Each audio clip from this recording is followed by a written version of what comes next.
স্মৃতি। স্মৃতি বয়স কত এখন? এখন 36 প্লাস। জি বলেন, যেখান থেকে বলার ইচ্ছা আছে। শুরুতে আমি বলতে চাই যে আমার ফ্যামিলি সম্পর্কে, আমার ফ্যামিলি খুবই দরিদ্র একটা ফ্যামিলি ছিল, যে ফ্যামিলিতে জাস্ট 3 বেলা না 2 বেলা ভাত খাওয়া হতো, কখনোই না খেয়ে থাকা হয় নাই, ভাত খাওয়া হতো। সেটা লবণ দিয়েও হতে পারে, মরিচ ভর্তা দিয়েও হতে পারে, বা আলু ভর্তা দিয়েও হতে পারে। মানে খুবই দরিদ্র একটা পরিবারে আপনার জন্ম। ভাত খাইতাম, বাট তরকারির কোনো অপশন ছিল না। মাংস খেতাম আমরা হয়তো বা 2 ঈদে ছাড়া আমরা কখনো মাংস খেতাম না। এটা আপনার শৈশবের স্মৃতি? হ্যাঁ, শৈশবে। এবং আমাদের বাসায় জাস্ট আমাদের 2টো চৌকি ছিল আর একটা টেবিল ছিল, কোনো চেয়ার ছিল না, কোনো তোষক ছিল না, বেডশিট ছিল না, জাস্ট রান্না করার জন্য কয়েকটা হাঁড়ি পাতিল ছিল। এবং আমাদের কোনো বাড়িঘর ছিল না, আমরা মানে মানুষের বাসায় ভাড়া হিসেবে থাকতাম। আমরা 4 ভাই বোন ছিলাম। আমরা 2 বোন যখন থাকি তখনকার সময়টা আমাদের খুবই ভালো কেটেছে, যখন আমরা 2 বোন থাকি। মানে আপনি সবার বড়? হ্যাঁ, আমি সবার বড়, এবং আমার 2 বছর 2.5 বছরের মতো ছোট আমার ইমিডিয়েট বোন। তো আমার ওই বোন হবার 5 বছর পর আমার 3 নাম্বার বোনটা হয়, এবং তখন আমার বয়স প্রায় 7 বছরের মতো। আমার বোনের সাথে আমার ডিফারেন্স 7 বছরের, 3 নাম্বার বোনের সাথে। তো সে হবার আগে পর্যন্ত আমাদের লাইফটা, যেহেতু আমরা ছোট ছিলাম, আমাদের লাইফটা খুবই ভালো ছিল। মানে খাবারের কষ্টটাও বুঝতাম না, এতটা ভালো ছিল যে আমরা বুঝতামই না, জাস্ট ভাত খাচ্ছি, এটাই আমাদের জন্য অনেক কিছু, এরকম ছিল। এবং আমি ছিলাম খুবই শান্তশিষ্ট, মানে খুবই শান্তশিষ্ট, আসলে বলার বাহিরে, যে 10টা কথা বললে হয়তো বা একটা কথারও উত্তর দিত না, এরকম ছিলাম আমি। ঠিক আমার উল্টা ছিল আমার বোন। তো দেখা যায় যখন থেকে আমি যখন স্কুলে ভর্তি হই, এটা হবে 5-6 বছর বয়সে, তার আগে মুহূর্ত আমি দেখেছি যে আমার বাবা মার কিছু চলাফেরা, যখন থেকে আমার বুদ্ধি হয়েছে তখন থেকে আমি নোটিস করেছি যে আমার মা ছিল একটু অন্যরকম, অভাব বা কোনো কিছু তাকে স্পর্শ করতো না, সে তার মতো করে ভালো থাকার চেষ্টা করতো।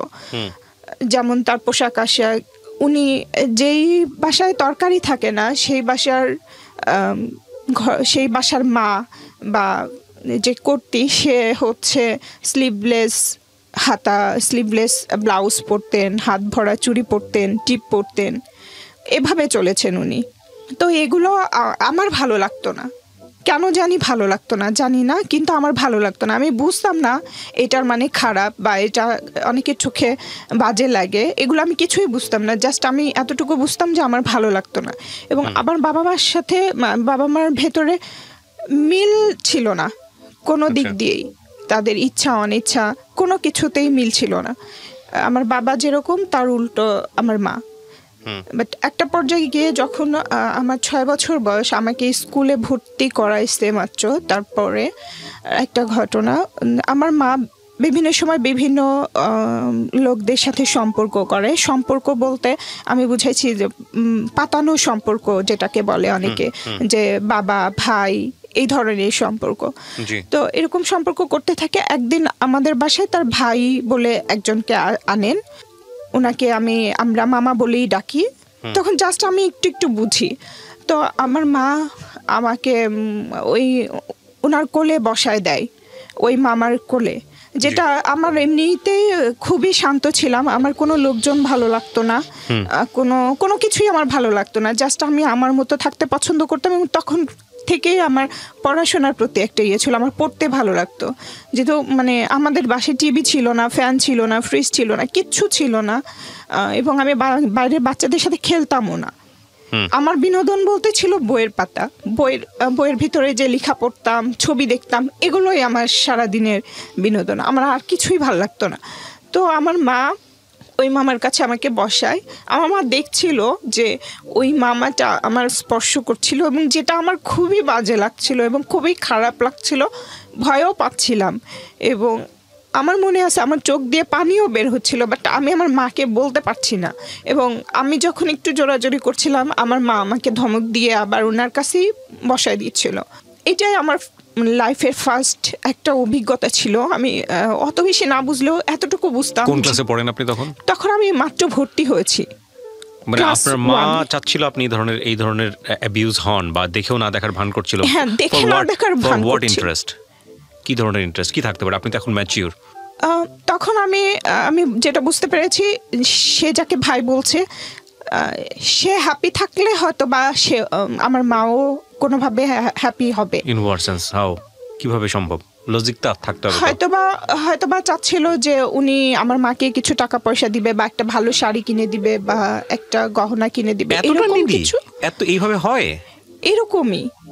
মানে চাওয়া পাওয়া অনেক বেশি ছিল না যে লক্ষ লক্ষ টাকা হবে, বাড়ি হবে, গাড়ি হবে, এরকম না। জাস্ট এই চাওয়া পাওয়াগুলো ছিল। আর আমার মার একটা নেশা ছিল, উনি হলে গিয়ে সিনেমা দেখা অনেক পছন্দ করতো। তো আমার বাবা যে চাল কিনে রাখতো সারা মাসের, উনি চালটা আগেই কিনে রাখতো, কারণ টাকা শেষ হয়ে গেলে চাল কিনতে পারবে না। তরকারি চিন্তা করতো না, জাস্ট ভাতের ব্যবস্থাটা করে রাখ। এবং আমি দেখেছি আমার মাকে, ওই চাল আমার মা বিক্রি করে দিত, 2 কেজি 1 কেজি এভাবে বিক্রি করে দিয়ে সেই টাকা দিয়ে আমার মা গিয়ে সিনেমা দেখতো। কখনো একাও যেত, অন্য কোনো লোকের সাথেও যেত, আমাদেরকে রেখেই। আমি কোনো চিন্তা করতাম না আমাকে নিয়ে, আমি জাস্ট সারাদিন বই নিয়ে বসে থাকতাম। বাট আমার যে ইমিডিয়েট ছোট বোনটা, ও খুব উচ্ছল, খুব চঞ্চল, খুব জেদি, এরকম একটা মেয়ে ছিল। ও কোনো কিছুরই কেয়ার করতো না, এগুলো বুঝতোও না, আর কেয়ারও করতো না। তো যখন এই ঘটনাটা ঘটে আমার সাথে, তখন থেকে আসলে আমার অন্যরকম একটা ফিলিংস কাজ করে সব সময়। মানে এটা খুবই একটা বাজে কাজ। আমার মাথায় শুধু এটাই খেলে যে এটা তো স্বাভাবিক না। আমি বুঝতাম না এটার মানে কি, বাট আমার ভালো লাগতো না। এবং তারপর থেকে আমার কোনো পুরুষ মানুষ দেখলে আমার ওই কথাটা মনে হতো, এবং আমি অ্যাভয়েড করতাম। সেটা ছোট ছোট ছেলে মানুষ হোক, বড় হোক, বৃদ্ধ হোক, সবাইকে আমার একটু অন্যরকম লাগতো। আচ্ছা। তো এই কারণে আমি আরও বেশি হয়ে গেলাম। আমি বাইরে গিয়ে খেলতামও না। তো যখন থেকে আমি যখন স্কুলে ভর্তি হই, আমার আব্বা চায় যে তারপরে থেকে, তখন তো প্রাইমারি স্কুল ছিল, খরচটা নাই বললেই চলতো আর কি, ওরকম কোনো খরচ ছিল না। বাট তারপরেও আব্বা বলতো যে লেখাপড়া করাবে না, বা খরচ দিতে পারছে না, মানে খাতা কলম যে কেনার যে খরচটা। বাবা কি করতেন পেশায়? আমার বাবা সিকিউরিটি গার্ড ছিলেন, গভর্নমেন্ট। ওকে। তো তখন দেখা যায় যে আম্মার সাথে আম্মা আবার কাজও করতো, মানে ওই যে তার সিনেমা দেখার যে বিষয়গুলো, এগুলোর জন্য আমাকে কাজ করতে হয়েছে। এবং ফ্যামিলিতেও অনেক সময় খরচ করেছে ওই টাকা থেকে। যেমন উনি বিড়ি বানাতেন, তারপরে ঠোঙা বানাতেন, এই ধরনের কাজগুলো। তারপর তোষকের ভেতরে যে নারিকেলের ছোবা, এগুলো হাতুড়ি দিয়ে পিটায় এগুলো করতো। তো তখন থেকে আমি আমার আম্মার সাথে যে খেলার সময়টা, আমার যেহেতু খেলতে ভালো লাগতো না এবং এত অভাব, তো তখন থেকে আমি ট্রাই করছি আমার মার সাথে এই কাজগুলো করার, এবং আমি পারতামও। কিছু টাকা হেল্প হইতো, যেটা দিয়ে আমাকে খাতা কিনে দিত আব্বা। সেই খাতাটা ছিল আগের নিউজ প্রিন্ট, একটু দিস্তা কিনতো। সেটা শুধুমাত্র ক্লাসে লেখার জন্য, বাসায় যে অঙ্ক প্র্যাকটিস করতে হয় বা কিছু করতে হয়, ওই খাতাটা কিনে দিত না, আমাকে হিসাব করে খাতা ইউজ করতে হতো। আমি খাতায় আগে পেন্সিল দিয়ে লিখতাম, ওই কাগজে পেন্সিলের লেখা দেখা যেত না, কারণ ওটা অনেক বেশি ডার্ক ছিল। যেটা একটু কম দামি সেটা ডার্ক থাকতো। হ্যাঁ, ওটা আমি পেন্সিল দিয়ে লিখতাম, ওটা শেষ হয়ে গেলে আবার ওটার উপরে কলম দিয়ে লিখতাম। তারপরে আমার অভিযোগ ছিল না, আমার শুধু কথা ছিল আমাকে একটু পড়াশোনা করতে দাও। তো তারা দিত। শুরুর দিকে এই নষ্ট চিন্তাগুলো আমার বাবার মধ্যে ছিল না, জাস্ট উনি কজ দেখাতেন, অভাবী ছেলে মেয়েদের পড়াশোনা করে লাভ কি, এরকম একটা কজ দেখাইতেন। কিন্তু আমার যে ছোট ছোট ইচ্ছাগুলো পূরণ হতো তার, সেই কারণে উনি চাইতো যে কিছু হলেও বাধা দিত না। তো তখন থেকে আমি আমার সাথে কাজ করতে থাকি, এভাবেই যাচ্ছিল। আমার ছোট বোন, আমি স্কুলে যেতাম, এর মাঝখানে আমার এই বোনটা হয়ে গেছে। এবং ওই একটা আঙ্কেল আছে, উনি প্রায় আমাদের বাসায় আসতেন এবং খুবই ভালো সম্পর্ক ছিল, মানে সত্যি সত্যি আমাদেরকে মেয়ের মতোই স্নেহ করতেন। আমার ভাই এবং ওনাকে সবাই দেখলে, চেহারাও এক ছিল, চেহারা অনেক মিল ছিল, তো সবাই ভাবতো ওনারা 2 ভাই। সেই হিসাবে সত্যিই ভাবতো সত্যি উনি আমার চাচা। তো আমাদের বাসায় রেগুলার আসা যাওয়া করতো, দেখতাম যে আম্মার সাথে অনেক উনি সবসময় হাসি খুশি থাকতো, মানে সবসময় আব্বা না থাকলেও বাসায় ওনারা। আর আমাদের একটা রুমই ছিল, রুমের বাইরে বারান্দায় আমি সারাক্ষণ পড়াশোনা করতাম, ওনারা রুমের ভেতরে গল্প করতো। তো তখন তো আসলে বুঝতাম না, অনেক পরে বুঝেছি যে এসবের মানে আসলে কি। তো এরপরে আমার ছোট বোন হয়, ছোট বোন হবার পরে আমার ওই বোনটাকে উনি খুবই আদর করে, ওই আঙ্কেলটা। বুঝতাম না, মানে অনেক বেশি, যেটা কোনো চাচা কোনো তার ভাইয়ের মেয়েকে করে না বা এরকম কিছু। তো একদিন আমার মাকে আমি দেখছি ওনারা কথা বলতেছিল, আমার আম্মা বলতেছিল যে এটা তো আপনারই কোনো খোঁজ খবর রাখেন না, কোনো খরচ দেন না, এরকম করলে কেমন হয়, এই ধরনের কথা বলছিল। তখন উনি রাগ হয়ে গেছিল এবং বলছিল যে এই ধরনের কথা এগুলো যদি বলতে থাকে আমার মা, তাহলে আর আমাদের বাসায় আসবে না বা আমার মার সাথে কোনো রাখবে না, যোগাযোগ রাখবে না। তখন আমার মা আর কিছু বলে না, আবার তারা স্বাভাবিকই থাকে, আসা যাওয়া কথাবার্তা সব কিছুই হয়। তো তখন আমি বুঝতাম না এই কথাগুলোর মানে কি ছিল। পরে আমি যখন বড় হয়ে আস্তে আস্তে আমি বুঝতে শিখি। তো আমার বোন, ছোট বোন, আমি যখন ক্লাস 4-এ পড়ি, 4 থেকে 5-এ উঠেছি আর কি, আমাদের কোনো বাড়ি ছিল না ওই সময়। আমার বাবা তার অফিস থেকে এক্সট্রা কোনো একটা টাকা পেয়েছিল, তখন মাত্র 4,000 টাকা শতাংশের 2 শতক জায়গা আমার বাবা কিনেছিল। কিনে ওখানে আমরা বেড়া দিয়ে একটা ঘর করা ছিল, বেড়া দিয়ে ওই ঘরে আমরা থাকতাম, কারেন্ট ছিল না।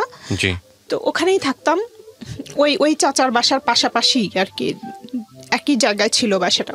তো তখন ওই বাসায় দেখা যায় এলাকার অনেক, তখন আমি স্কুলে যাওয়া আসা করতাম, এলাকার অনেক ছেলে পেলে আমাকে ডিস্টার্ব করতো। সেটা আমি আমার মাকে এসে বলতাম যে এই ছেলে এটা বলছে, ওই ছেলে এটা বলছে। তো তখন তো আমি ছোট ছিলাম, যে কথাগুলো বলতাম আম্মাও করতো যে কেন বলবে এভাবে বা এটা কেন করে। তখন আম্মা আবার যে ওই ছেলেপেলেদের গার্জিয়ানদের জিজ্ঞেস করতো যে আপনার ছেলে এটা করছে ওইটা করতে নিষেধ করবে। তো এরকম করতে থাকে, এরকম করতে করতে দেখা যায় যে একটা সময় বেশ মোটামুটি একটা হয়ে যায় যে তারা আমাদের উপরে বিরক্ত, যে মেয়ে থাকলে এরকম বলবে, সেটা নিয়ে কমপ্লেন করতে আসবেন কেন, এরকম আর কি। তো ওইটা নিয়েও আমার মা বিরক্ত হয়, যে এদেরকে নিয়ে আমার কথা বলে যে তোদেরকে নিয়ে তো ভালো বিপদেই পড়তেছি দিনে দিনে। তো একটা সময় দেখা যায় আমার যে আমি আরেকটা কথা বলতে ভুলে গেছি, যে আমি আমার বাবার হচ্ছে সেকেন্ড ওয়াইফের মেয়ে, আমরা ছেলে মেয়ে। আমার বাবার ফার্স্ট ওয়াইফ ছিলেন, উনি মারা গেছেন 3টা ছেলে রেখে, ওনার কোনো মেয়ে নেই ওই সংসারে। তো ওই ভাইরা অনেক বড়, আমার মায়ের মতো বয়স বড় ভাইটার। তো যখন আসলে ওই ছোট ভাইয়ের, আমার যে ওই সংসারে আমার বড় মায়ের যে ছোট ছেলে, উনি হচ্ছে আমাদের এলাকাতেই বিয়ে করেছে, ওখানে শ্বশুর বাড়িতেই থাকে উনি। তো উনার হচ্ছে খালা তো শালা, মানে খালা শাশুড়ির ছেলে আর কি। উনি আমাকে আমার বাসায় বিয়ের প্রস্তাব পাঠায়, আমাদের বাসায় আমার আব্বা আমার কাছে বিয়ে করবে আমাকে। তখন আমার আব্বা বলে এত ছোট মেয়ে, মাত্র ক্লাস 5-এ উঠলো, ওকে কি বিয়ে দিব না। আর আমি তো একদমই না, আমি তো পছন্দই করি না কোনো ছেলেপেলেকে, এটাও তো আব্বা বুঝে। তো আম্মাও খুব একটা রাজি না, বিয়ে দিবে না। বাট ওই ছেলেটা অনেক বেশি ডিস্টার্ব করতে থাকে, আমাদের বাসার দরজায় মদ খেয়ে এসে পড়ে থাকে। আপনি তখন কিসে পড়ছেন? আমি তখন ক্লাস 5-এ উঠেছি। আপনাকে বিয়ে করার জন্য? হ্যাঁ।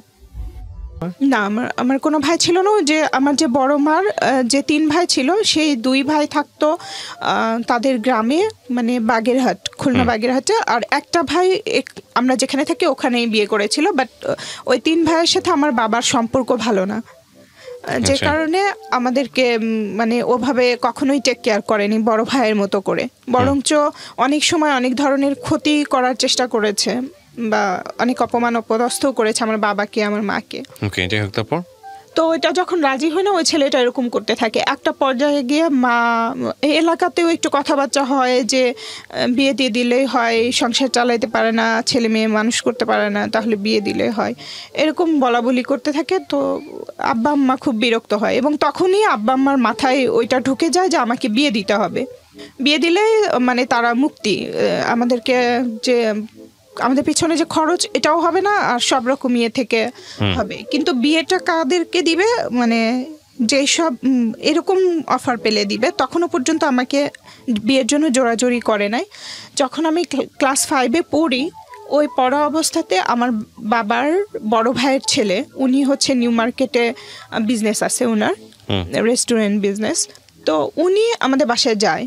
এর মধ্যে বলে থাকি যে আমাদের কোনো আত্মীয় স্বজনদের সাথে আমাদের কোনো যোগাযোগ ছিল না। দাদা বাড়ির আত্মীয় স্বজনের সাথেও না, নানা বাড়ির আত্মীয় স্বজনের সাথেও ওভাবে ছিল না। নানা বাড়ির সাথে একটু ছিল, যেমন আমার একটাই মামা, নানার সাথে আমার আম্মার সম্পর্ক ভালো ছিল না, যে কারণে আমার নানা কখনোই আমাদের খোঁজ নেয় নাই। আমরা ছোটবেলায় দেখেছি কিনা ওইটাও মনে নাই।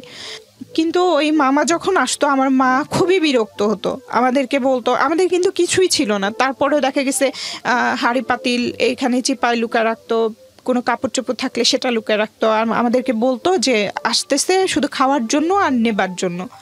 মানে এরকম একটা ধারণা, তার বাবা বাড়ি সম্পর্কে আমাদেরকে এরকম একটা ধারণা দিত যে তারা তো কোনো কাজে আসবেই না, বরঞ্চ উল্টা আরও নিতে আসতেছে, এরকম একটা ভাব করতো। তো ওনারাও আসতো না, আমরাও খুব একটা যেতাম না, অনেক দিন পর পরে যেতাম। এই নানি বাড়িতেই একটু বেড়াতে যেতাম, হয়তো 1-1.5 বছর পর বা 2 বছর পর 2-3 দিনের জন্য এরকম করে যেতাম। বাট দাদা বাড়ির কাউকেই আমরা দেখিনি, শুধু গল্প শুনেছি আব্বার কাছে। আমরা 2 বোন যখন ছোট, যখন আমার ওই বোনটা আমি যখন হাঁটতে পারি ওরকম একটা সময় আমাদেরকে নিয়ে গিয়েছিল। এরপরে আর কখনো আমরা কোনো চাচা চাচি, ফুপু, দাদা দাদি কাউকেই দেখিনি এখন পর্যন্ত। না, এখন পর্যন্ত বলতে আমার বাবা মারা যাবার পরে দেখেছি কয়েকজনকে। তো কেউ আসতো না, জাস্ট ওই 3টা ভাই আসতো, হুটহাট করে একসময় চলে আসতো, তারপরে আমার আব্বার সাথে ঝগড়াঝাটি মারামারি করে চলে যেত। তাদের একটা অভিযোগ ছিল, আমাদেরকে মানুষ করো নাই, লেখাপড়া শিখাও নাই, চাকরি দাও নাই, এটা করো না, এটা করো না, এই ধরনের অভিযোগ। এবং বাসায় যা থাকতো, যে কটা জিনিস থাকতো, একটা কাঁথা আছে, কাঁথাটাও নিয়ে চলে যেত, একটা পাতিল আছে ওইটা নিয়েও চলে যেত, এরকম করতো। আর ওগুলো করতে গেলে যখনই আব্বা আম্মা বাধা দিত তখনই মারামারি হতো। জাস্ট আমরা 2 বোন দরজায় চিপায় দাঁড়া দেখতাম যে এরকম বাবা ছেলে বা আমার মা এরকম ঝগড়াঝাটি মারামারি হচ্ছে। মানে চরম অসুস্থ পরিবেশ বলতে যেটা বোঝায়, অসুস্থ পরিবেশ। তো ওই ভাইটা হঠাৎ করে কেন জানি উনি বগুড়া, মানে আমাদের হোম ডিস্ট্রিক্টে যায় আর কি। ওনার বাবাও এই অফিসেই চাকরি করতেন, আমার বাবা যে অফিসে করেন ওই অফিসেই চাকরি করতেন। উনি মারা গেছেন, উনি আগে ওখানেই ছিলেন, মারা যাবার পরে ওই ফার্স্ট মনে হয় উনি গিয়েছিলেন। তখন আমি ক্লাস 5-এ পড়ি, এবং আমাকে দেখার পরে আমাদের ওই অভাব অনটন যখন আব্বা বলতে থাকে এরকম লেখাপড়া করতে চায়, অনেক ভালো স্টুডেন্ট, অনেক ভালো রেজাল্ট করে। এর মধ্যে আমি যখন ক্লাস 4-এ উঠি, 1 থেকে 4-এ, তখন আমার রোল হয় 1, যেটা সবাই আমাকে অনেক উৎসাহ দিচ্ছিল, অনেক প্রশংসা করছিল, আদর করছিল। অতটা না বুঝলেও এটা বুঝতাম যে আমি ভালো একটা কিছু করেছি, এই জন্য আমাকে, মানে ওইটা আমার জন্য ইন্সপায়ার হয়েছিল। আমার লেখাপড়ার প্রতি তখন আরও আগ্রহ বেড়ে যায়। তো আব্বা এরকম বলতে থাকে যে ও তো অনেক ভালো স্টুডেন্ট, লেখাপড়ার খরচ দিতে পারি না এসে। তখন আমার ওই চাচা বলে, তাহলে আমি আপনাকে, এর মধ্যে আবার আমাদের ওই বাড়িটা বিক্রিও করে দেওয়া হয়। আব্বা অনেক টাকা লোন করে ফেলে। আমার আব্বা খুবই বেহিসাবে একজন লোক, উনি মনে হয় তখন বেতন পেতেন হয়তো বা 1500 বা 1200 এরকম, বাট খরচ করে ফেলতো 3000-3500 টাকার মতো, শুধুমাত্র তার চা আর সিগারেট। এবং উনি একা চা খেতেন না, একা সিগারেট খেতেন না, 3-4 জন মিলে বসতেন, সেটার উনি বলতেন যে লিখে রাখো, এভাবে বাকি জমা হয়ে যেত। ওইটা জমতে জমতে একসময় 10,000-20,000 এরকম টাকা হয়ে যেত। তো ওই টাকাগুলো আব্বার তো কোনো এক্সট্রা ইনকাম ছিল না, দিতে পারতো না। তখন দেখা যায় যে যেই অ্যামাউন্ট বেশি যার, সে হয়তো আব্বার কাছে আসতো যে ঠিক আছে আপনার মেয়েকে বিয়ে, আমার ছেলে বা আমার ভাই মানে বিয়ের প্রস্তাব নিয়ে আসতো, বিয়ে দিলে এই টাকাগুলো শোধ করে দিবে। তখন আব্বার ভিতরে একটা কাজ করতে থাকে, এবং আম্মার ভেতরে পুরাপুরি একটা লোভ কাজ করতে থাকে। তো আমার চাচাতো ভাই যিনি ছিলেন, উনি আব্বাকে অফার দেয় যে আপনার বাড়িটা তো ছিল জাস্ট 1 বছরের মতো ছিল বাড়িটা, এরপরে বিক্রি করে দেওয়া হয়। তো বলছে যে আপনাকে একটা বাড়ি করে দিব আর কিছু টাকা দিব, আমার কথা বলে যে ওর সাথে আমি ওকে বিয়ে করতে চাই, এটা বলছে। এটা বলার পরে আব্বা আমাকে অনেক প্রেশার ক্রিয়েট, প্রথমে বুঝায়, যখন আমি বুঝি না তখন আমাকে প্রেশার ক্রিয়েট করে, এবং আম্মা তো পুরাপুরি মেন্টালি টর্চার করতে থাকে। তখন আমার বৃত্তি পরীক্ষা ছিল, মানে বৃত্তি পরীক্ষা আমার দেওয়ার ইচ্ছা ছিল। স্কুল থেকে সবাই চায় যে আমি পরীক্ষাটা দিই, বাট বৃত্তি আমাকে তো টিউশনিও করানোর মতো ছিল না, আব্বার প্রাইভেট টিচার ছিল না। আমরা বাসায় সারা দিন রাত পড়ে যতটুকু করার ততটুকু রেজাল্ট করতাম। তো একটা যে বৃত্তির একটা বই ছিল মোটা, সব সাবজেক্ট মিলায়ে, ওই বইটা কিনতে তখন বেশ ভালো টাকায় লাগতো, মনে হয় 100-150-200 এরকম টাকা লাগতো। তো ওই বইটা আব্বা আমাকে কিনে দিতে পারে নাই, এবং আব্বা বলছে যে পরীক্ষা দিতে হবে না। তো তারপরে আমি ওই বইটা কেনার অভাবে আমি আসলে আর পরীক্ষা দিতে পারি না, এবং পরীক্ষার একটা মনে হয় খরচও ছিল, ওটা আব্বা দিতে পারে নাই। তারপরে ওই স্কুল চেয়েছিল কনসিডার করতে, কিন্তু পরে আর আসলে পরীক্ষাটা দেওয়া হয় নাই। তো তখন আমি ভাবি যে আমাকে কিছু করতে হবে, কিন্তু কি করব সেটা বুঝতেছিলাম না। আমি কিন্তু আম্মার সাথে সব কাজই করেছি, যেমন আমাদের ওদিকে ব্যাটারি ভাঙা বলতো, ব্যাটারি ভেঙে ভেতর থেকে একটা পার্টস আলাদা করা, এটার জন্য কিছু টাকা দিত, ওইটা আমি করতাম। তারপর ঠোঙা বানাতাম, এইসব করতাম আমি। আপনি ওই লেভেল থেকে আজকের এই যে জায়গাটায় বসে আছেন, দ্যাট ইজ কোয়াইট, মানে আমার জন্য খুব অবাক হচ্ছে আমি। মানে আপনি পড়াশোনা কমপ্লিট করেছেন কতদূর পর্যন্ত? আমি যখন অ্যাডমিশন টেস্ট দিতে আসি ঢাকায়, ওটা আসার পেছনেও একটা কারণ ছিল, ইচ্ছাটা আগে ছিল এবং আমি অনেকটা বাধ্য হয়েও এসেছি। তো অ্যাডমিশন টেস্ট যখন দিয়েছিলাম ঢাকা ইউনিভার্সিটি এবং জাহাঙ্গীরনগরে, রাজশাহীতে যাবার আমার কোনো অপশন ছিল না। তো আমার ঢাকা ইউনিভার্সিটিতে হয় নাই, জাহাঙ্গীরনগরে আমি চান্স পেয়েছিলাম। পড়াশোনা করা কমপ্লিট কতদূর পর্যন্ত? এখন আমার মাস্টার্স কমপ্লিট। আপনি এই জায়গা থেকে মাস্টার্স কমপ্লিট করেছেন? এটা কি সব নিজের অর্থায়নে নাকি? আচ্ছা, তারপরে কি হয়েছে? হ্যাঁ, ব্যাটারির কথা বলছিলেন। হ্যাঁ, তারপর এইসব কাজ করতাম ওখান থেকে। যে কোন ক্লাসের ঘটনা এটা? আমি ক্লাস 5 এর কথা বলছি। আমি কাজ করি আরো ছোট থেকে। তো চিন্তা করলাম আমাকে কিছু করতে হবে। তখন ওই সময়টাতে আমার মামা আসে গ্রাম থেকে, তা আমি মামার সাথে নানি বাড়িতে বেড়াইতে যেতে চাই। তখন আমার ক্লাস 5 এর পরীক্ষা হয়ে গেছে। তো আমার ভালো লাগছিল না কোনো কিছু। মামা বলছে আমার সাথে যাবি? তো আমি বলছি হ্যাঁ যাব। তো আমি বেড়াইতে গেছি, শুধু আমি একা গেছি, আমার ছোট বোনটা রয়ে গেছে। তখন আমার ছোট ভাইটার বয়স মাত্র হয়তো বা 1 মাস 1.5 মাস এরকম হবে, মানে আতুর ঘর যেটা বলে ওখানেই আছে আমার ভাই মা।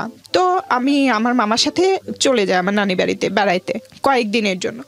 এর মধ্যে আমার যে ছোট ভাইয়ের কথা বলেছিলাম, তার শালার জন্য আমার বিয়ের প্রস্তাব আসে। ওই ছোট ভাইটা কোনো একটা প্ল্যান করে আমাদের কোনো ক্ষতি করার জন্য, ওই রাগ থেকে যে আমরা তাদেরকে ডিনাই করেছি, যে তাদের প্রস্তাবটা মানি নাই, বিয়ে দেই না, বা এটা থেকে প্রতিশোধ নেওয়ার জন্যই হোক বা যেভাবেই হোক, তারা আমাদের কোনো একটা ক্ষতি করতে চাচ্ছিল। এই কারণে আসে আমাদের বাসায়, এসে দেখে আমি নাই। তো তখন আমার ওই ছোট বোনটাকে বলে যে আমাদের ওখানে মেলা হচ্ছে, চল মেলায় ঘুরতে নিয়ে যাই, এটা বলছে। তো আমার আম্মা তো জানে যে ওই ভাইটা ভালো না, আমাদের কোনো ক্ষতি করবে। তো আম্মা চাচ্ছিল যে না যেতে, বাট ও জেদ ধরে বসছে, ও যাবে। তো ওকে মেলায় নিয়ে গেছে। আমি খুবই শর্টকাটে বলছি, এর মধ্যে আরও অনেক বিষয় আছে। যেমন ওকে নিয়ে যাচ্ছিল একটা থানা, ওদের এলাকায় যখন ঢুকে গেছে, একটা থানা ক্রস করতে, ওই থানার সামনে দিয়ে যাচ্ছিল। তো আমার আব্বা দেখতে অনেক কালো ছিল, অনেক উঁচা লম্বা ছিল, আর আমার ভাইয়েরাও আব্বার মতো ছিল দেখতে। আর আমার ছোট বোনটা ছিল অনেক বেশি সুন্দর, পরীর মতো ছিল, মানে একদম পিঙ্ক কালারের গায়ের রং যেটা হয় সেরকম। তো যখন এরকম কয়েকটা লোকের সাথে, এরকম কালো কালো কয়েকটা লোকের সাথে এত সুন্দর একটা বাচ্চা যাচ্ছে, ওই থানার লোকজনেরা ওদেরকে ওখানেই আটকায় দেয় এবং প্রশ্ন করে যে কে কি। আমার বোন বলছে যে এটা আমার ভাই, বাট ওরা বিশ্বাস করছে না। তখন আমার আব্বার অফিসে ফোন দিয়ে আমার বাবাকে ডাকায় যে এরকম এরকম ঘটনা, আপনি আসেন, এটা কি আপনার মেয়ে কিনা আর ওইটা আপনার ছেলে কিনা। তো আমার আব্বা যায়, যাবার পরে বলে হ্যাঁ ছেলে। তো তখন ছেড়ে দেয়, আমার বাবা সহ তারা নিয়ে যায় একটা বাসায়। নিয়ে যে আমার বাবা যেটা বলেছে, আমার বাবাকে নাকি হাত পা বেঁধে গলায় ছুরি ধরে তারপরে এই কাজটা করা হয়েছে। আমার বোন তখন ক্লাস 4-এ ওঠে। কি করা হয়েছিল? মানে আমার বোন ক্লাস 4-এ পড়ে, ওর সাথে ক্লাস 5-এ পড়ার একটা ছেলেকে বিয়ে দিয়েছিল। আপনার বাবাকে ধরে? হ্যাঁ। কেন? জাস্ট হচ্ছে একটা কালি লাগাই দেওয়ার জন্য। কেন করবে আপনার বাবাকে সেটা? আমার বাবা বিয়ে দিতে চাচ্ছিল না, যে কারণে তার আমার ভাই আমার বাবা, এটা আমার বাবা বলেছে আমাদেরকে পরে বড় হলে। আমার আব্বার কাছে যখন গল্প শুনতাম তখন বলছে আমি বাধ্য হয়ে দিছিলাম এটা। তো ওই ছেলেটার সাথে, ওইটাও আমার ওই ভাইয়ের শালির দেবর ছিল। ওই ছেলেটার সাথে ও একটা বাচ্চা ছিল, আমার বোনও বাচ্চা ছিল। বিয়ে দিয়া ওখানে একটা রাত মানে রেখে দিছে, আমার বোনকে আসতে দেয় নাই, আমার বাবাকে পাঠিয়ে দিছে। তখন আমার আব্বা যখন খালি বাসায় আসছে তখন আম্মা বুঝতে পারছে যে কিছু একটা হয়েছে। তো তখন আব্বাকে বলছে কি হয়েছে, বলে এই ঘটনা। তখন বলছে যে না, এত ছোট মেয়েকে ওখানে কিভাবে রেখে আসছো, এই করছো। পরে সকালবেলা উঠে ওই যে আঙ্কেলের কথা বলছিলাম, যে আমার মা আঙ্কেলের সাথে একটা ভালো রিলেশন ছিল, ওই আন্টিকে নিয়ে আমার আম্মা যায় ওদের বাসায়, যে আমার ওই বোনকে নিয়ে আসে, এবং তখনই তারা ডিভোর্স দিয়ে দেয়। জাস্ট ওটা কেন করছিল জানি না, তখন বুঝি নাই। এখন মনে হয় যে জাস্ট আমার ফ্যামিলিটা অনেক দরিদ্র ছিল, কিন্তু আমার কারণে এবং আমাদের দুই বোনের কারণে সারা গ্রামে আমাদের অন্যরকম একটা প্রশংসা ছিল। সবাই প্রশংসা করতো, আমার আব্বা আম্মাকে সম্মান করতো যে এই ঘরে এরকম দুইটা বাচ্চা আছে যাদের আচার ব্যবহার কথাবার্তা সব কিছুই সবার পছন্দ।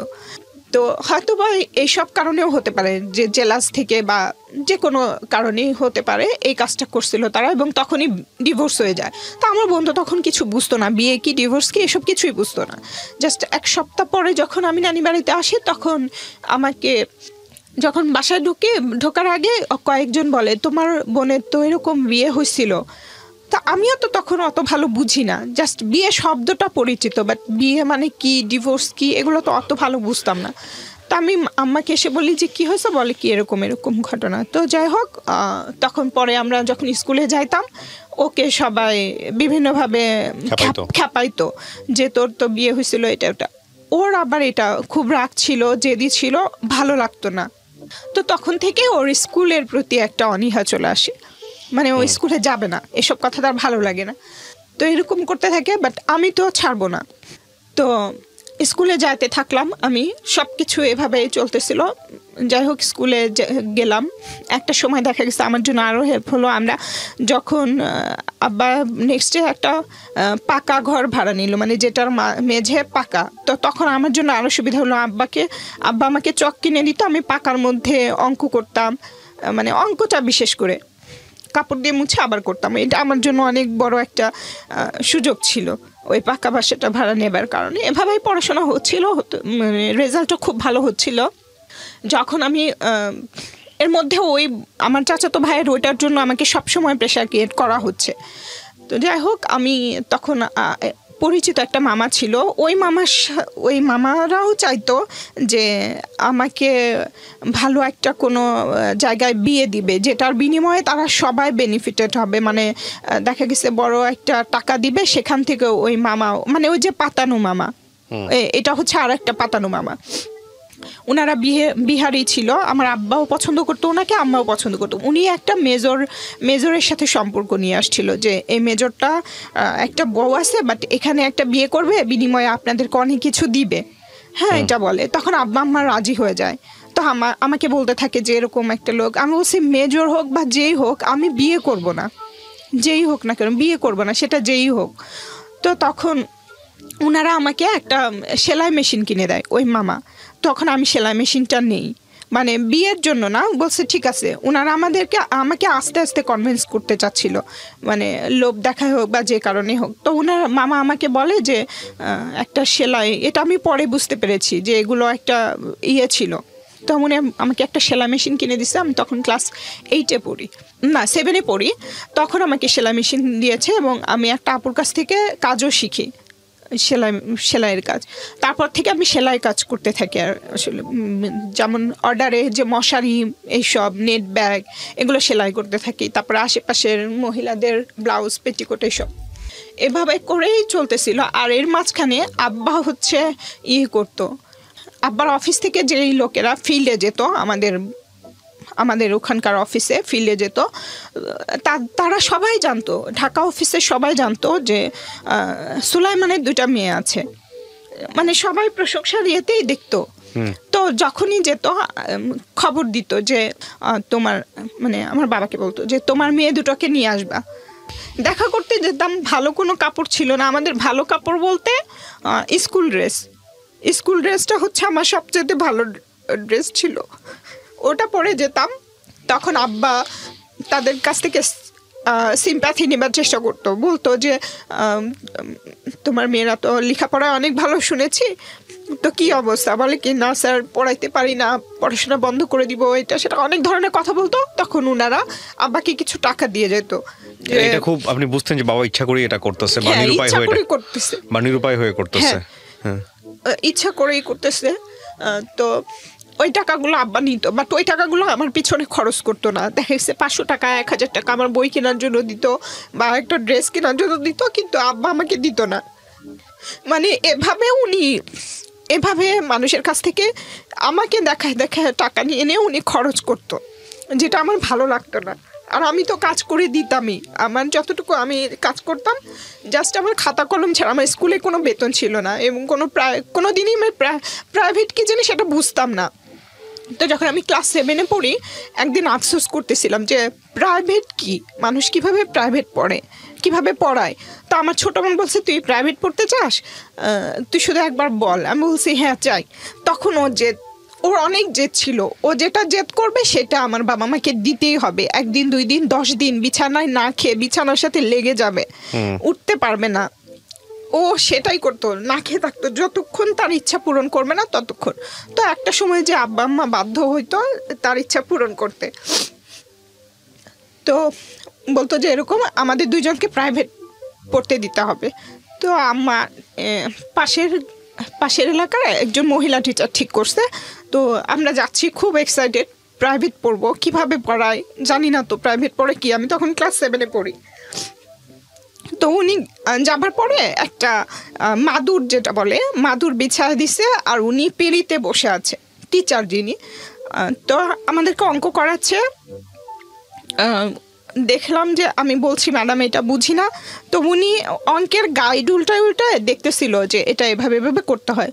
তখন আমি মনে মনে বলি এটাকে প্রাইভেট বলে, তাহলে তো আমি তো নিজে পারবো, একটা নোট কিনে নিব অঙ্কের, তাহলে আমিই পারবো। পরে ওর পরের দিন আর যাই নাই, আমার লাইফের এটাই প্রাইভেট পড়া। তো যাই হোক, এভাবে চলছিল। যখন আমি ক্লাস 8 থেকে 9-এ উঠি, আমার আব্বা আম্মা আমার পড়াশোনা বন্ধ করে দিবে, এই চাচাতো ভাইকে বিয়ে না করলে পড়াশোনা বন্ধ করে দিবে, বা আরও অনেকগুলো অফার ছিল তাদের হাতে। ওই মেজর ছিল, তারপরে আরও কয়েকজন ছিল যারা তাদের বাড়ি করে দিবে, জায়গা ঋণ শোধ করে দিবে, অনেক টাকা পয়সা দিবে, এরকম অনেক অফার ছিল। যেটার কারণে আমার আব্বা আমাকে প্রেশার দিতে থাকে যে তুই যদি পড়াশোনা বন্ধ না করিস বা বিয়ে না করিস তাহলে হচ্ছে করব, তোকে বাসা থেকে বের করে দিব, এরকম বলে। তো আমি তখন পৃথিবীর কিছুই বুঝি না, আমি জাস্ট ঘরের ভেতরের জানা দেখা আর ক্লাসের ভিতরে দেখা। আর যাবার পথে যে ক্লাসে পড়তেন আপনি ওই সময়? তখন আমি ক্লাস 7 থেকে 8-এ উঠবো। ওকে। তখন তো আমি ওই শুধু অতটুকু রাস্তা চিনতাম, আর কিছু বুঝতাম না। তো আমাকে যদি বের করে দেয় আমি কোথায় যাব? তখন আমার মামা আবার আসে, ওই আমার যে আপন মামা উনি আসলে আমি মামাকে বলি যে মামা আপনার সাথে নিয়ে যাবেন, আমি আপনাদের ওখানে স্কুলে পড়াশোনা করব, ওখান থেকে আমি এসএসসি পরীক্ষা দিব, এখানে আব্বা আমাকে পড়াবে না।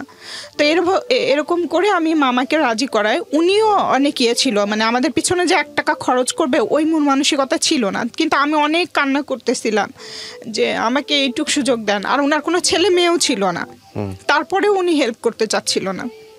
কিন্তু আমি একটা সময় অনেক কান্নাকাটি করে অনেক বুঝাই যে আমি ওখানে আপনাদেরকে কিছুই ডিস্টার্ব করবো না, খাওয়া দাওয়া নিয়ে আমার কোনো কমপ্লেন থাকবে না, কিছু থাকবে না, জাস্ট আমাকে একটু স্কুলে যাওয়া আসা করতে দিবেন, এসএসসি পরীক্ষা দিতে দিবেন। তা আমি তখন 7-এ পড়ি, এসএসসি কিভাবে দিব?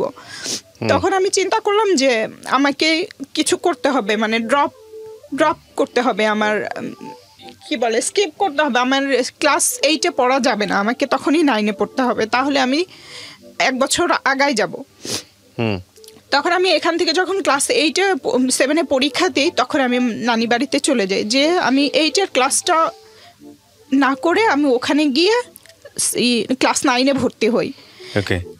তো মাঝখানে আমি আবার এখানেও এসে থাকি 3-4 মাস করে, আবার ওখানে যাই। এখানে যখন আসি আমি ক্লাস 8-এর ক্লাস করি, যে স্কুলে পড়তাম 7 থেকে 8-এর ক্লাস করতাম, আর নানি বাড়িতে গিয়ে 9-এর ক্লাস করতাম, একসাথে 8-9।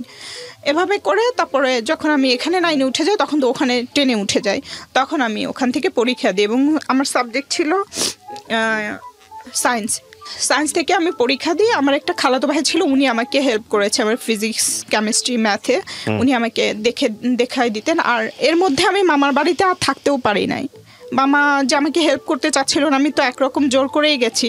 কিছুদিন পরে আমাকে ওখানে আর তারা রাখে নাই, তখন আমার মার দুঃসম্পর্কের মানে চাচাতো বোন আর কি, পাশের এলাকার, ওনার ওখানে আমাকে পাঠায় যে কোনোভাবে। যেহেতু আমি এখানে আসতে চাচ্ছিলাম না, আমি আম্মাকে কনভিন্স করছি যে তুমি শুধু আমাকে পরীক্ষা দিতে দাও, তোমার সব ইচ্ছা আমি পূরণ করব, শাড়ি, চুড়ি, গহনা যা আছে সব কিছু। এবং আমার মা দেখছি যে কোনো একটা মহিলাকে যদি কেউ সালাম দিত, মুরব্বী মহিলা বা ভদ্র মহিলাকে যদি কেউ সালাম দিত, এটা নিয়ে আমার মার খুব কমপ্লেন ছিল। ওই মহিলাকে সালাম দেয়, উনি কষ্টও পেত যে আমাদেরকে তো কেউ সালাম দেয় না। তখনই আমি মনে মনে ডিসিশন নিয়েছিলাম, একটা সময় তোমাকে সবাই সালাম দিবে, তোমাকে এমন একটা জায়গায় নিয়ে যাব। তো আমার মাকে এগুলো লোভ দেখায় যে তুমি জাস্ট আমাকে এসএসসিটা দিতে দাও। তো আমার কোনো রকমের রাজি হবার পর তার ওই বোনের বাসায় রাখে, ওখানেই থাকি। ওখান থেকে আমি পরীক্ষা দিই, খুবই ভালো রেজাল্ট হয়। তখন আমি তো 1 বছর আগে পরীক্ষা দিলাম, 2001-এর পরীক্ষা 2000-এ দিয়ে দিলাম। তখন আমার ফার্স্ট ডিভিশন, দুটোতে লেটার ছিল। তো এখন তো আর ওখানে থাকতে পারবো না, তারপরে আবার চলে আসি রেজাল্টের পরে আমাদের বাড়িতে চলে আসি। আসার পরে সবাই আব্বাকে অনেক বাহবা দিচ্ছিল, অনেক প্রশংসা করছিল, তোমার মেয়েকে ডাক্তার বানাও, এটা বানাও, ওটা বানাও, অনেকে বলতেছিল। আমারও ইচ্ছা ছিল, বাট সামর্থ্য তো আমাদের ছিল না। তা আমার ইচ্ছে ছিল কোনো রকমে জাস্ট পড়াশোনাটা কন্টিনিউ করা। তো আমি আর্টসে ভর্তি হতে চাচ্ছিলাম, তখন আব্বা আমাকে ভর্তি করাইতে নিয়ে গেছে। যে স্কুলে আমি পড়তাম ওই স্কুলেই কলেজ আছে, স্কুল অ্যান্ড কলেজ। তো স্যারেরা বলে যে না, ও এত ভালো স্টুডেন্ট, ওকে কেন আর্টসে ভর্তি করাবেন, সায়েন্সে ভর্তি করেন, ওর কোনো বেতন লাগবে না, কিছু লাগবে না, আমরা সব দিক দিয়ে সবভাবে হেল্প করবো। আমি আব্বাকে নিষেধ করতেছিলাম, কিন্তু আব্বা ওই মুহূর্তে স্বপ্ন দেখতেছিল যে তার মেয়ে ডাক্তার হবে, তার অনেক টাকা হবে, এরকম কিছু। তো আমাকে সায়েন্সে ভর্তি করায়। তো প্রাইভেট ছাড়া তো আমি সায়েন্সে ভালো করতে পারবো না, তারপরে বাসায় এত মেন্টাল টর্চার। তো যাই হোক, কোনো রকমে এভাবে পড়াশোনা করতেছিলাম, সারা দিন রাত পড়তাম, বুঝে হোক না বুঝে হোক পড়তে থাকতাম। আর আমার পড়া দেখে আম্মা বিরক্ত হয়ে যেত। দেখা গেছে আমি পড়তেছি, পিছন থেকে এসে চুলের মুঠি ধরে করতো যে এখনো পড়িস, এত পড়িস, বিরক্ত হয়ে যাচ্ছি, এরকম করতো। মানে উনি বিরক্ত হতো, আমি বিরক্ত হতাম না। আর আমি রাত জাগতে পারতাম না ছোটবেলা থেকেই। আমার বোন বসে বসে পাহারা দিত যে যত যাই হোক তোকে পড়াশোনা করতে হবে, তোর ইচ্ছা তোর পূরণ করা লাগবে। মানে সব কিছু থেকেও আমাকে প্রোটেক্ট করতো, আব্বা আম্মার সব কিছু থেকে, বাইরের সব কিছু থেকে। এবং ও রাত জেগে বসে থাকতো, আমি পড়তাম যেন আমি ঘুমাই না, যে ও রাত জেগে বসে থাকতো।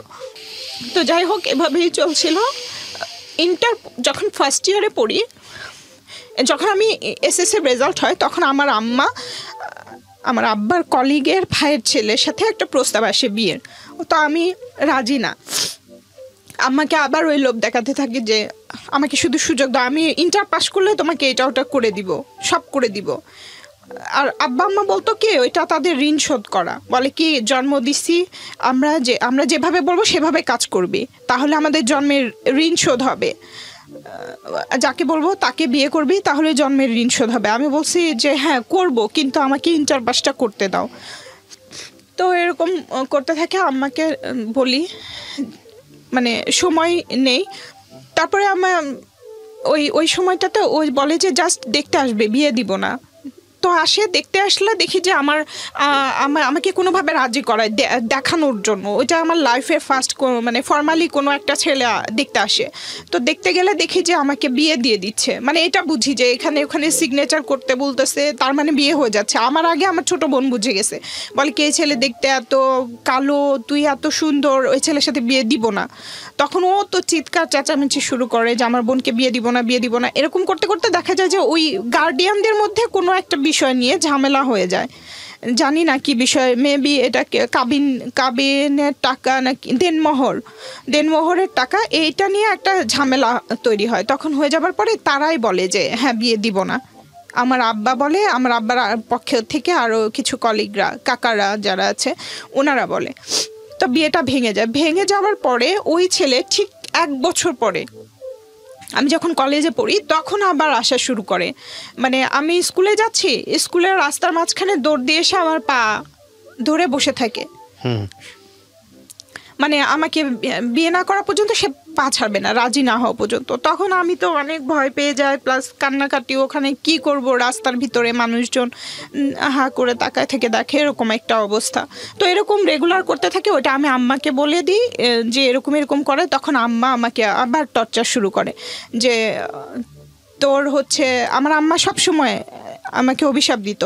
যখনই বিয়ের প্রস্তাব করতাম, অ্যাকসেপ্ট করতাম না, তখনই বলতো যে তোর দেখিস তোর 7টা বিয়ে হবে।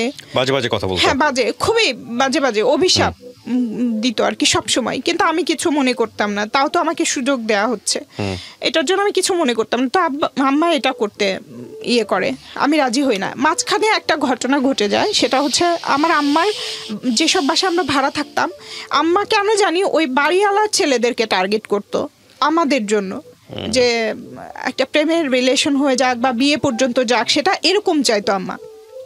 হয়তো ওনার ধারণা ছিল বাড়িওয়ালার ছেলে হলে ওনাকে সারা জীবন ওনাদের বাসায় থাকতে দিবে, এরকম একটা কিছু, জানি না, অযৌক্তিক এবং অবাস্তব কিছু আশা করতো আর কি। তো মাঝখানে আমরা যে বাসায় ভাড়া থাকতাম, ওইটার বাথরুম টয়লেটটা ছিল অনেক দূরে, বাসার বাহিরে।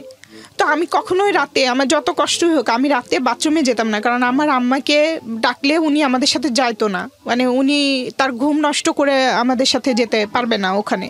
তো অত দূরে তো একা একটা মেয়ের পক্ষে যাওয়া সম্ভব না। তো আমি যেতাম না বাথরুমে।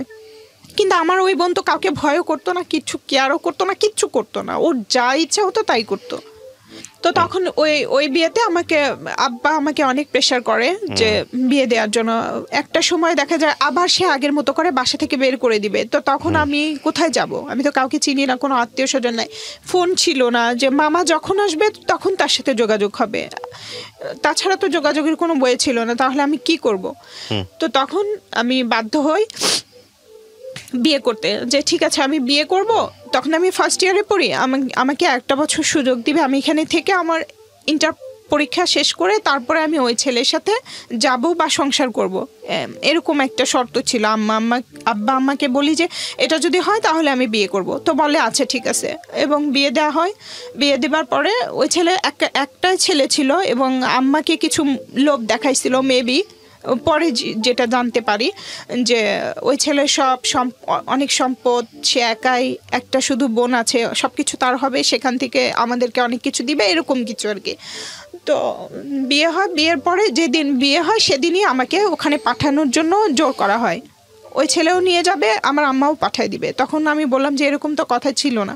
যাই হোক গেলাম, যাবার পরে 1 সপ্তাহ থেকে এলাম। এরপরে আবার 2বার গেছি, 1 সপ্তাহ থাকছি। এবং এই যে 2-3 বার যাওয়া হলো, এর মাঝখানে আমি ওই ছেলেটার অনেক কিছু দেখেছি। ওখান থেকে আমি পালায় চলে আসি। এবং আমি চেষ্টা করেছিলাম যে আমি পরীক্ষাটা এখানে থেকে দিব, দেন তারপরে আবার তার সাথে সংসার করব, এরকম একটা প্ল্যান ছিল। বাট আমার মা সেটা হতে দিবে না, বলছে যেহেতু তাদের প্ল্যান সাকসেস হয় না, তাই আমাকে ওখান থেকে ডিভোর্স দিয়ে নিবে। কিন্তু এইটা নিয়ে ওই ছেলেটা আমাকে ডিভোর্স দিবে না, আমার আব্বা আম্মা চায় ডিভোর্স। এটা নিয়ে অনেক ঝামেলা হচ্ছিল, অনেক বেশি ঝামেলা হচ্ছিল। এবং সব কিছুতে প্রোটেক্ট করতেছিল আমার বোন আমাকে। আমার পক্ষে শুধুমাত্র সেই ছিল, আর কেউ ছিল না। আপনার ছোট? জি, আমার ছোট বোন। তো আর আমার 3 নাম্বার ছোট বোন যেটা, সেটা পুরোই আমার বিপক্ষে ছিল, আমার মায়ের পক্ষে ছিল। তো সে আমাকে ঘরের ভেতরে বন্ধ করে রাখছে, একটা ঘরের ভিতরে, এমনকি আমাকে সারাদিন বন্ধ করে রাখছে, আমাকে বাথরুমেও যেতে দেয় না। যে আমি যদি ওই ছেলের সাথে চলে যাই বা অন্য কোথাও চলে যাই বা ওই ছেলের সাথেই সংসার করি, এরকম কথা চিন্তা করে আমাকে বন্ধ করে রাখছে, আমি যেন কিছু করতে না পারি। এদিকে আমার বোন এই ঝামেলা দেখে, মানে ওই ছেলেটা আমার বোনকে মারপিটও করে। তো ওর অনেক জেদ ছিল, ও চাচ্ছিল যে একদম ওই ছেলেকে খুন করে ফেলবে, এরকম মানে বটি টটি নিয়ে মারামারি, এরকম একটা অবস্থা। আমি তো ঘরের ভেতরে বন্ধ। যাই হোক আমার ওই বোনকে মারছে, অনেক বাজে বাজে কথা বলছে ওই যে আগের ঘটনাটা নিয়ে। এই কথাগুলো বলার পরে ওর যে চেপে যায়, যে কি করবে জানে না। তখন সে পাশের গ্রামে একটা ছেলে, এটাও একটা বাড়িওয়ালার ছেলে, আমি যখন থাকি না বাসায় তখন এই ঘটনাগুলো ঘটে। যেমন আমার বোনের বিয়ে দিছিল, তখন আমি বাসায় ছিলাম না। তারপরে আমি আমার যখন এই ছেলের সাথে সম্পর্ক, আমি যখন আমার বিয়ের পরে শ্বশুরবাড়িতে গেলাম, তখন এই ছেলের সাথে রিলেশন হয়েছে, আমি কিছুই জানতাম না। এবং এবং এই সব কিছু আমার মায়ের প্রশ্রয়েই হয়েছে। তো ওই ছেলের কাছে গেছি যে আমি তো এরকম সমস্যা, আপনি কি আমাকে বিয়ে করবেন? তাহলে আমি এই ঝামেলার ভিতরে আর থাকতে চাই না, আপনি বলছিলেন আমাকে বিয়ে করবেন। তো ওই ছেলে রাজি, হ্যাঁ বিয়ে করবো। বাট ওই ছেলের মা এসে ওখানে আমার বোনকে আবার মারপিট করে। তো এরকম করলে ও ওখানে যখন চলে যায়, আমি দরজা খোলা সুযোগ পেয়ে আমি ওই বাসা থেকে, আমার বাসা থেকে আমি বের হয়ে যাই। কিন্তু কোথায় যাব? আমার আমার একটা পাতানো বাবা ছিল ওই এলাকারই, হাজির সাহেব, ওনার বাসায় আমরা ভাড়া থাকতাম। ওনার বাসার অ্যাড্রেস আমি জানতাম, আর কারো অ্যাড্রেস জানতাম না। ওখান থেকে অন্য থানায়, আর একটা থানায় ওই অ্যাড্রেসটা আমার মাথায় ছিল। তখন আমি বের হয়ে ওখানে চলে গেছি যে এত ঝামেলার মধ্যে আমি আর থাকবো না, যেদিকে দুই চোখ যায় সেদিকে চলে যাব। তো ওই অ্যাড্রেসটা আমি জানতাম, ওখানে গেছি।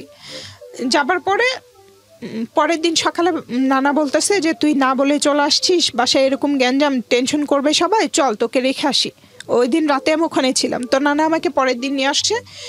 নিয়ে আসার পরে দেখি যে আমার আব্বা আম্মা সবাই হসপিটালে আমার বোনকে নিয়ে গেছে। তখন আমি শুনলাম যে কি হয়েছে। তখন সবাই বলল যে তোমার বোন এরকম বিষ খাইছে। বিষ কোথায় পাইলো? তখন আমি চিন্তা করতেছিলাম বিষ কোথায় পেলো এসে। তারপর আমিও নানাকে নিয়ে হসপিটালে গেলাম, যে দেখি সত্যি সত্যি মারা গেছে। ও, জীবনটা আপনাকে সাপোর্ট করতো? My goodness. কত বছরের জুনিয়র ছিল আপনার? 2.5 বছর। ওহো। ও বলতো যে তুই চিন্তা করিস না, তুই পড়াশোনা কর। আমিও তো পড়াশোনা, আমি ভালো রেজাল্ট করি না, বাট পড়াশোনা যদি করি বা বড় হয়ে যদি কোনো কাজ করি, তাহলে সুন্দর একটা শোকেস বানাবো, আর সেই শোকেসের ভিতরে তোকে ঢুকায় রাখবো, তাহলে আর কেউ বিয়েও করতে পারবে না। পরে ও মারা গেছে। তারপরে যাই হোক, মারা যাবার পরে দাফন হয়েছে, পোস্টমর্টম করতে চাইছিল আমার আম্মা আর ছোট বোন। এরা পোস্টমর্টম করতে দেয়নি। এরা পুলিশকে কি যেন বলছে, পুলিশরা আর পোস্টমর্টম করে নাই। কি বলছে জানি না, শুধু সবাই বলতেছে তোমার বোনের এত বুদ্ধি, ওর একটা কথাই পুলিশ আর পোস্টমর্টম করলো না। তারপরে এলাকার কয়েকজন মহিলা, মানে এলাকার বলতে যে বাসা আমরা ভাড়া থাকতাম, ওই বাড়িওয়ালার বোন, উনি অনেক উঁচা লম্বা, ওনার 3টা মেয়ে আছে আমাদের মতো, আম্মার মতোই বয়স। উনি এসে বলতেছে তোমার বোনের এত জেদ আর এত শক্তি, আমরা 3 জন মহিলা মিলায় তাকে চেষ্টা করছি বমি করানোর, সে বমি করবে না। দাঁতের সাথে দাঁত লাগা রাখছে, 3টা মহিলা দাঁত ধরে টানাটানি করতেছে, একজন বুকের উপরে বসে আছে, 2 হাত ধরে আছে 2 জন, তারপরেও শক্তিতে তার সাথে পারতেছিল না। তো তখন আমি বুঝছি যে কতটা জেদ আর রাগে সে মারা গেছে বা বাধ্য হয়েছে। তো পরে যখন আম্মার কাছে জিজ্ঞেস করলাম যে আম্মা কি হয়েছিল, আমাকে একটু বলো, তখন বলতেছে যে এই সব ঘটনা, যে আমার বোনকে মারছে, তারপরে ওই বাড়িওয়ালার বোন ওই পাশের গ্রামে গেলে মারছে বা মারপিট করছে, এটা নিয়ে মেম্বারের কানে গেছে, মেম্বার বিচার করতে আসছে। আসার পরে মেম্বার অনেক আজে বাজে কথা বলছে। ও রাগের চোটে হচ্ছে ঘরের ভিতরে ঢুকে এটা খাইছে, আমার আম্মা আমাকে বলতেছে। তখন আমি বললাম তাহলে ও ঔষধ পাইলো কোথায়? বলতেছে কে জানে কোথায় পাইছে, হয়তো কারো কাছ থেকে আনছে বা ওই ছেলেই দিছে যে খেয়ে মরে যাও, এরকম কিছু। সো আম্মা যেভাবে বলছিল ঘটনাটা যে এভাবে এভাবে মারা গেছে, আমার কোনোভাবে বিশ্বাস হচ্ছিল না, কারণ আমাদের দরজাটা ছিল অনেক নড়বড়ে এবং চারপাশের যে বর্ডারটা ওইটা টিন দেয়া ছিল, টিনের বেড়া ছিল যেটাকে বলে। তো ওইটা আমার আম্মা এক ধাক্কা দিলে দরজাও ভেঙে যেত। আমার বোন নাকি বলছে যে এভাবে আমাকে বাজে কথা বলতেছে, আমি বিষ খেলাম আম্মা, আমি বিষ খেলাম, আমি মরে গেলাম, এরকম বলছিল। তো তখনও নাকি আম্মা বলছে আমি অনেক ধাক্কি করছি, দরজা খোলে নাই, ভাঙতে পারি নাই। ওই মেম্বার সাহেবকেও বলছে, সেও ভেঙে দেয় নাই। সে আরও অনেক আজে বাজে কথা বলে গেছে, এটার জন্য সে রাগ করে বিষ খেয়ে ফেলছে। আমি বলছে 20 কোথায় পাইলো, বলে কি জানি না কোথায় পাইছে, ও হয়তো বাইরে গেছিল, ওখান থেকে কোথাও থেকে কিনে নিয়ে আসছে, এরকম বলতেছিল। কিন্তু আমার বিশ্বাস হচ্ছিল না, বাট আমার কাছে তো কোনো প্রমাণ নাই, কারণ উনি আমাকে এবং আমার বোনকে অনেকবার এরকম সুযোগ করে দিয়েছে যে যখনই তাদের মত তাদের এর সাথে করতাম না, তাদের মতের সাথে একমত হতাম না, তখনই বলতো যে ফ্যানের সাথে গলায় দড়ি দিয়ে মারা যা, তারপরে ওইখানে ইঁদুরের ঔষধ আছে খেয়ে মারা যা, এরকম বলতো। কিন্তু আমি কখনোই ওইগুলো চিন্তা করি নাই। আমার ওই বোন অনেক জেদি ছিল, ঠিক আছে, বাট এরকম একটা কাজ করবে ওটা আমার বিশ্বাস হচ্ছিল না। তো যাই হোক, যেহেতু হয়ে গেছে, এখন তো কিছু করার নাই, আর আমার কথা বললেও তো কেউ তো বিশ্বাস করবে না, তো আমি কিছু বলি নাই। এবং আমার মা খুবই স্বাভাবিক কি ছিল, আব্বা একটু কষ্ট পাইছিল, বাট মা দেখা গেছে কয়েকদিন পরে খুবই স্বাভাবিক। এবং পরে যখন আমার বোন মারা গেল, এরপরে আমি ডিসিশন নিলাম যে আমি ডিভোর্স দিয়ে দিব, এই রিলেশন আর কন্টিনিউ করব না। তখন আম্মাকে বললাম, বলার পরে ডিভোর্স হয়ে গেল। ডিভোর্স হবার পরে যেই বাসাতে আমার বোন মারা গেল, ওই বাসার বাড়িওয়ালার ছেলে। ডিভোর্স বলতে আপনার ডিভোর্স হলো? হ্যাঁ, আমার ডিভোর্স হয়ে গেল। এটা আপনার বিয়ে হয়েছিল কত বছর বয়সে? ঠিক 13 মাস পরে ডিভোর্স হলো। না, বিয়ে হয়েছিল কত বছর বয়সে আপনার? তখন আমার 16 বছর, সামথিং 17 বছর বয়স। 13 মাস পরে আপনার ডিভোর্স হয়ে গেল? হ্যাঁ, 13 মাস পরে আমার ডিভোর্স হয়ে গেল। তখন আপনি কিসে পড়তেন? তখন আমি ইন্টার সেকেন্ড ইয়ারে পড়ি। ওকে, ডিভোর্সের পর আপনি কি পড়াশোনা কন্টিনিউ করলেন? হ্যাঁ, পড়াশোনা ডিভোর্সের পরে আমি পড়াশোনা কন্টিনিউ করলাম। বলতে আমার বোন যখন মারা গেল, তখন আমার মাথায় একটু প্রবলেম হচ্ছিল, মেন্টালি সমস্যা হচ্ছিল, আমি কোনো কিছু মনে রাখতে পারতেছিলাম না, আমি সবসময় অসুস্থ ফিল করতেছিলাম, একটু অন্যরকম, মানে পাগল কেমন হয় জানি না। হ্যাঁ, তো আমার কোনো কিছুই কাজ করতেছিল না, পড়াশোনাও না, কোনো কিছুই না। তো আমি তো সায়েন্সে ছিলাম, পরীক্ষা দিলাম, আমার ফিজিক্সের রেজাল্ট খারাপ আসলো। তখন ওই বাড়িওয়ালা আন্টিরা আমাকে অনেক সাহস দিল যে তুমি আবার একবার পরীক্ষা দাও, ঠিক হয়ে যাবে। আমি আবার পরীক্ষা দিলাম, আবার আমার রেজাল্ট খারাপ হলো। মানে আমি কোনোভাবে করতে পারছিলাম না নিজেকে। তো যাই হোক, এর মধ্যে কি হলো, আমি ডিসিশন নিলাম যে না, এভাবে করলে তো হবে না, আমাকে পড়াশোনা করতে হবে, কিছু একটা করতে হবে, নিজের পায়ে দাঁড়াতে হবে। তো আমি বললাম যে ঠিক আছে, আমি নেক্সট টাইম আমি কমার্সে ভর্তি হব, আবার নতুন করে স্টার্ট করব। মাঝখানে তো আমি সেলাইয়ের কাজ করেই যাচ্ছি, আমি কমার্সে ভর্তি হলাম। 2 বছর আমার পড়াশোনা চললো। এই 2 বছরের ভেতরে ওই বাড়িওয়ালার যে ছেলে, উনি আমাকে বিয়ের প্রস্তাব দিল।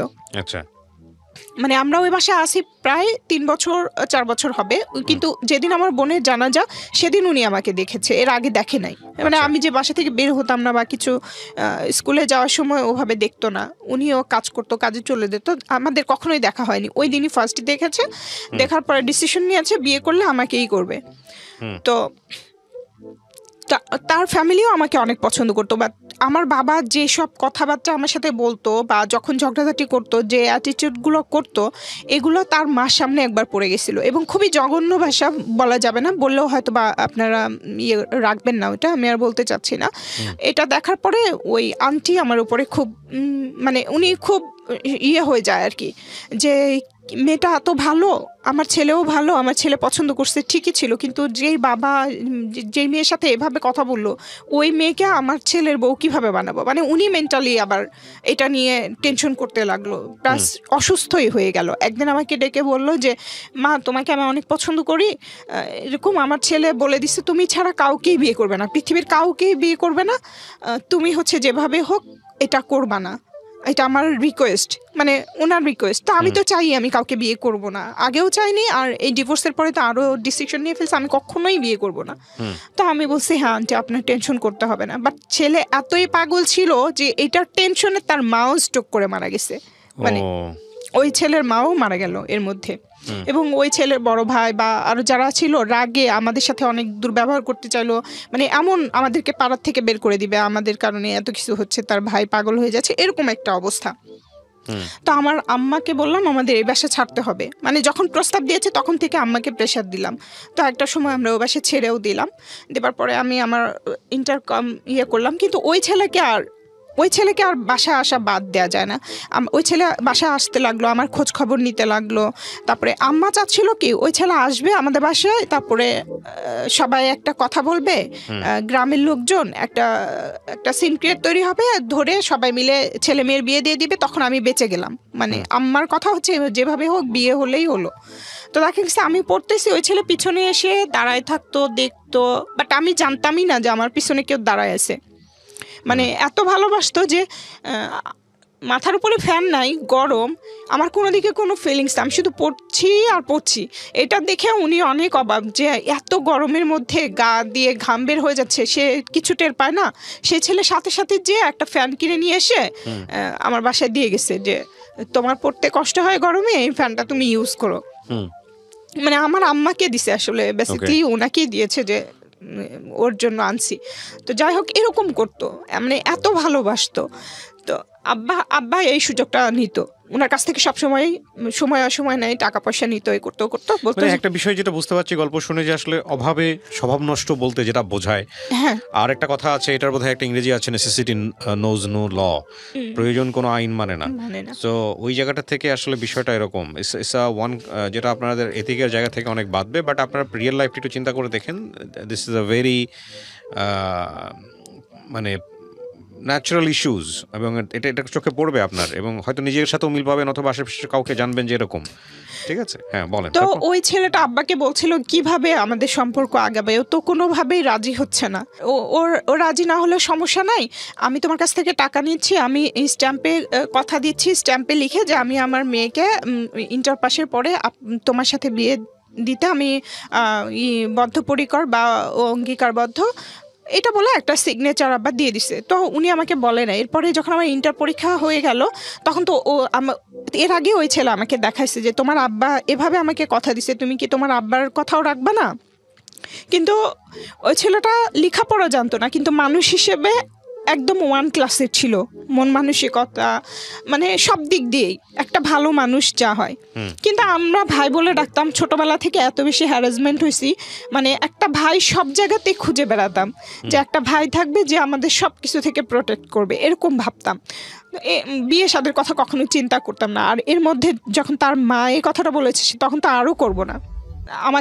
আমি বলছি যে না, আমি রাজি না। তখন আমাকে ওটা দেখাইছে, ওই স্ট্যাম্পটা।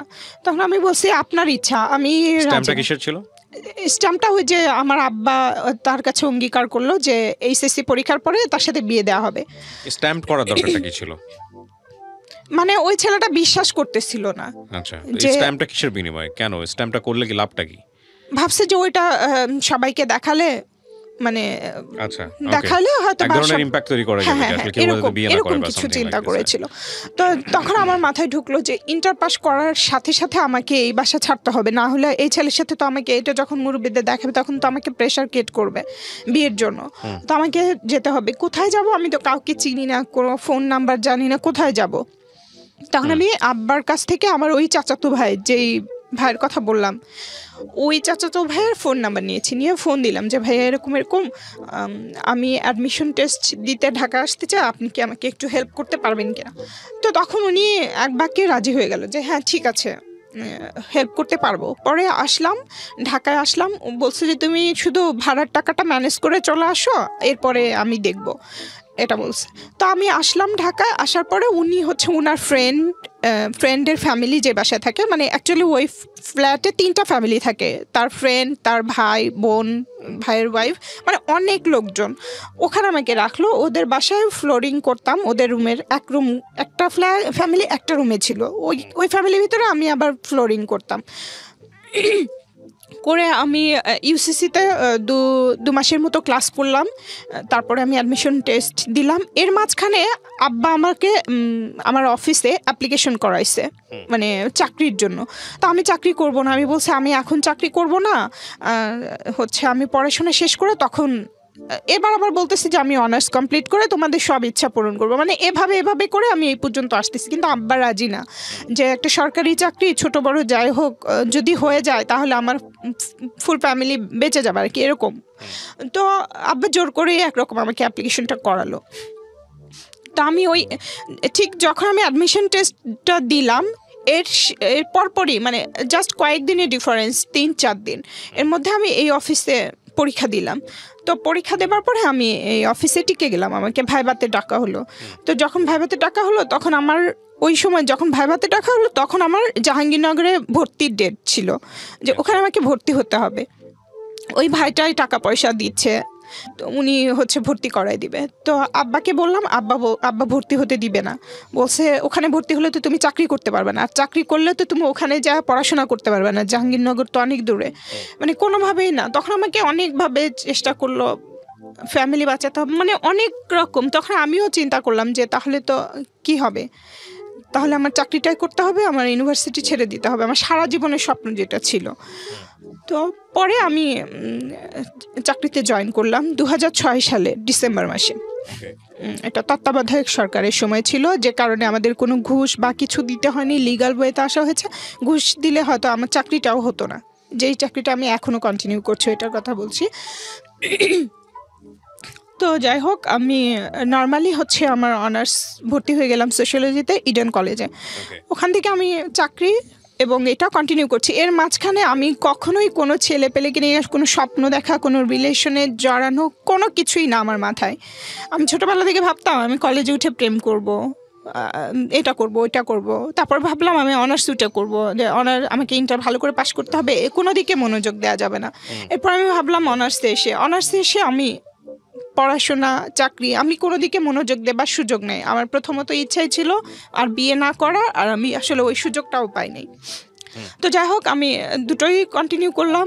অনার্সেও আমার রেজাল্ট ভালো ছিল, মাস্টার্স করলাম। ঠিক মাস্টার্স করার আগে এর মাঝখানে আর কিছু ঘটনা ঘটে গেছে। সেটা হচ্ছে আমার বাবা 30-35 বছরের মতো চাকরি করেছে, কিছুই করতে পারে নাই, বরঞ্চ উল্টা অনেক টাকা লোন করেছে আর কি।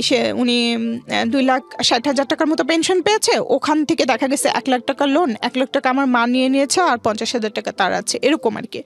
সে সব কিছু আর কি পেনশনের রিটায়ার্ডের পরেও কিছু করতে পারলো না। তো আমি যখন জয়েন করেছি তখন আমার মা বাবাকে যে কথা দিয়েছিলাম যে তোমাদের সব ইচ্ছা আমি পূরণ করব, শুধু বিনিময়ে আমাকে একটু পড়াশোনা করতে দাও, তো ওইটাই তারা বারবার মনে করাই দিচ্ছিল। আমাদের ঋণ শোধ করবি না, আমাকে জায়গা কিনে দিবি না, বাড়ি করে দিবি না, এরকম সারাক্ষণ আমার মাথা খেয়ে ফেলছিল। তো জাস্ট চাকরিতে জয়েন করে তো মানুষ সব কিছু করতে পারে না। তো যাই হোক, আমার মাকে বললাম যে ঠিক আছে, ওই গ্রামে 2 শতক জায়গা দেখো, আমি টাকা পয়সা জোগাড় করতেছি। তো জয়েন করার পর থেকে আমি টাকা পয়সা জোগাড় করতেছিলাম জায়গা কেনার জন্য। এর মাঝখানে আমি ফ্যামিলিকে এখানে নিয়ে আসি। আমার ছোটো বোনটা ইন্টার পাস করে ফেলে।